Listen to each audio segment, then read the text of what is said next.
আসসালামু আলাইকুম বন্ধুরা। আজ শুক্রবার, তাই আমার আম্মু বিরিয়ানি রান্না করেছেন। এই যে চিনি গুঁড়া চাইলের বিরিয়ানি, সাথে মুরগির রোস্ট, এই যে ডিম, লেম্বু, কাঁচামরিচ, অনেক স্বাদ, অনেক সুন্দর জ্ঞান বের হচ্ছে। এই যে কাঁচা পেঁয়াজ। আল্লাহর শুক্রিয়া, আজ শুক্রবারের দিন অনেক মজা করে খাবো।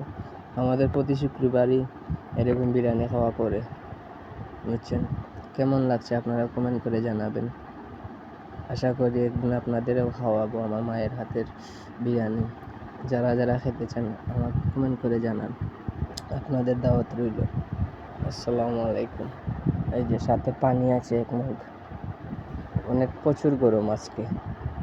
কেমন লাগছে প্লিজ কমেন্ট করে জানাবেন। আসসালামু আলাইকুম।